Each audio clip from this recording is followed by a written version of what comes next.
Kaum perempuan sholat berjamaah hukumnya mubah, bukan sunnah.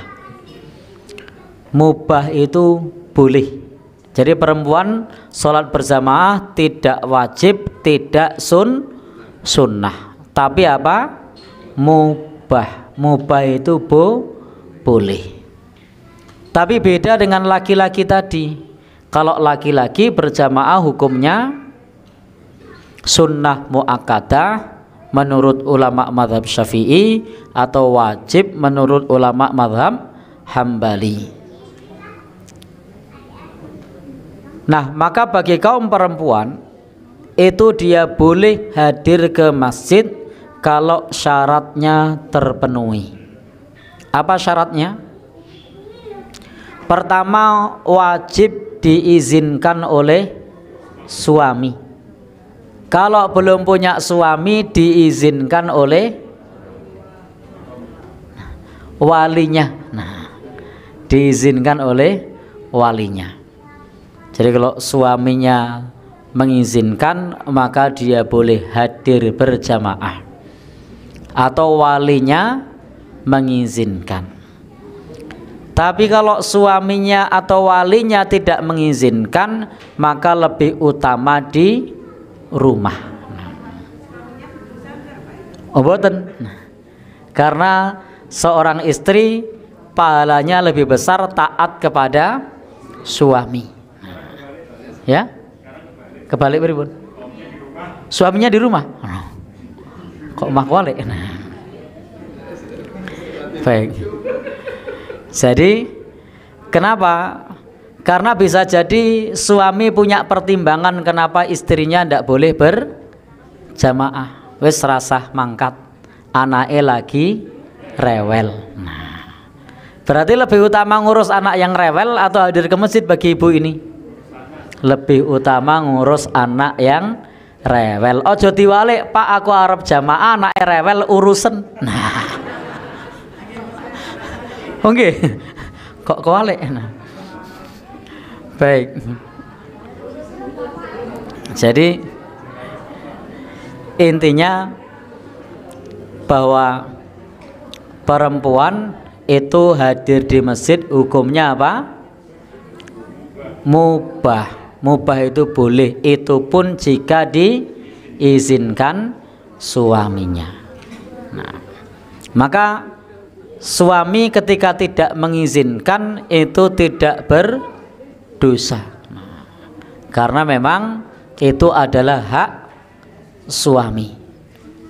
Karena kewajiban seorang istri taat kepada suami. Baik Bapak Ibu yang berbahagia yang dirahmati Allah Subhanahu wa taala, insyaallah. Maka ketika suaminya bilang ndak usah berjamaah, pagi ini saya pengen dimasakke sambel terong balado. Pokoknya mengko aku mulai saka masjid wis mateng. Nah, maka lebih utama istri ini hadir subuh di masjid atau masak sambal terong apa mau? Balado. Nah, lebih utama masak karena taat sama suami hukumnya wajib. Nah, ini ya tetap sholat subuh, mungkin ora sholat subuh. Nah, sholatnya di rumah sendiri. Nah, baik. Bapak Ibu ingkang minulya, jadi pertama harus izin suami atau izin walinya. Ada seorang anak perempuan mau hadir ke masjid, orang tuanya bilang rasah nang masjid. Lah ngopo emak? Kowe nek nang masjid ming diganggu karo si fulan. Nah, maka lebih utama ke masjid apa di rumah? Di rumah, karena orang tuanya tahu kalau ke masjid anak perempuan ini sering digodani sama si fulan. Fulan ini sapa kan? Si Suto karo si Noyo. Baik.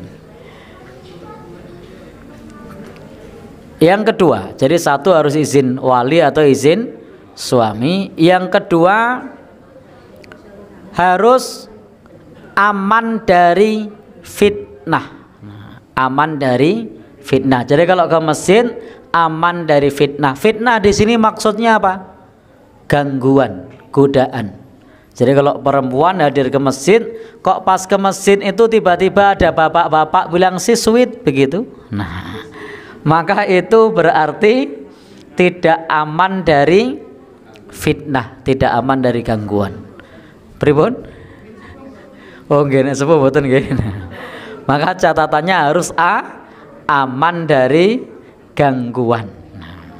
Nah, ora aman ya di rumah. Insya Allah kalau yang hadir di sini aman semua. Nah, ya, pripun? Karena usianya ya pripun. Yang berikutnya tidak boleh tabarruj. Pada tabarruj hadir ke masjid itu tidak boleh dandan berlebihan. Jadi kalau dandan berlebihan maka itu tidak boleh. Nyun sewu lipstikan nganti menger-menger koyo celengan. Maka ini namanya tabarruj. Namanya tabarruj. Itu tidak boleh ke masjid kok tabarruj. Atau ke masjid bawa parfum setengah botol disemprotke. Begitu sholat jamaah putra itu mambune wangi sapa ya iki? Nah. Oh yu painah iki. Nah. Umpama ya ada namanya Bu Painah, mboten to? Oh nggih. Kuwatire ono. Baik. Maka ini namanya termasuk tabarruj. Sehingga hindari dandanan yang mencolok, dandanan yang menor pada saat hadir di masjid. Hindari penggunaan parfum yang menyengat. Silakan untuk tampil pada saat di masjid itu bersahaja, bukan berlebihan. Oleh pupuran nganti meblok-meblok. Jarene nganti disambati kaya tembok melaku. Nah, baik. Jadi dalam hal yang semacam ini namanya tabarruj. Yang berikutnya, ibu-ibu boleh hadir berjamaah di masjid jika space ruangannya masih cukup. Nah, kalau space ruangannya itu sudah habis oleh bapak-bapak, maka diutamakan untuk bapak-bapak. Kalau di masjid sini ndak usah khawatir, space-nya masih luas. Pripun? Jadi insya Allah kanggo bapak-bapak isih turah, kanggo ibu-ibu juga masih ada ruangan yang cukup. Maka jika satu saat di sini jamaah bapak-bapaknya sampai penuh luber sampai ujung sana itu, lalu kemudian ibu-ibu hadir, maka dalam hal ini mengutamakan bapak-bapak. Jangan sampai bapak-bapak itu kemudian sholatnya milih di Masjid Al-Amin karena di sini sudah penuh oleh ibu-ibu. Kok jamaah teng mriki Pak? Gilan riko pen dikapling ibu-ibu. Nah, lah ini ndak boleh. Kenapa diutamakan bapak-bapak? Maka suatu saat kalau jamaahnya sudah sampai pojok sumur riko, nah niku berarti ibu-ibu niku cukup di rumah saja atau nanti kloter kedua. Ini kira-kira tekan kono kae kapan ya? Ya. Pripun? Ya. Pripun? Oh gitu. Kalau sudah bapak-bapaknya sampai sana, berarti ibu-ibu boleh tidak hadir di masjid? Ya. Dalam hal ini ibu-ibu tidak boleh menghalangi bapak-bapak, kecuali di sana diluaskan. Yang rumah-rumah kecil ini kemudian digeser. Nah, berarti ibu-ibu bisa, atau pinjam sebelah ini. Nah, jadi ibu-ibu ngalahi di lapangan sebelah. Nah, ya kita berharap siapa tahu besok masjidnya bapak-bapak sampai pojok sumur, ibu-ibu di lapangan sebelah. Suatu saat. Nah, baik. Bapak Ibu ingkang minulya mengkaten bab topik salat berjamaah. Berarti hukumnya bagi bapak-bapak napa?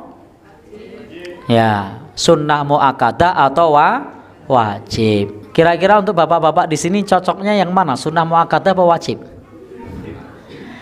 Wajib. Oke, menurut ibu-ibu bapak-bapak wajib mboten? Oke, cari ini ibu wajib lho bapak-bapak. Ibu-ibu lho sing ngendika kula mboten matur ngaten lho. Ibu-ibu lho. Kula hanya membacakan pendapat ulama. Nah, baik. Sakjane niki jenenge nabok nyilih tangan. Baik. Pripun? Nah, kalau ibu-ibu pripun hukumnya? Mubah jika napa wau? Ya, diizinkan. Insya Allah diizinkan mungkin. Nggih. 2, tidak ada gangguan, aman saking fitnah. 3, mboten dandan menor. 4, ruangannya masih cukup.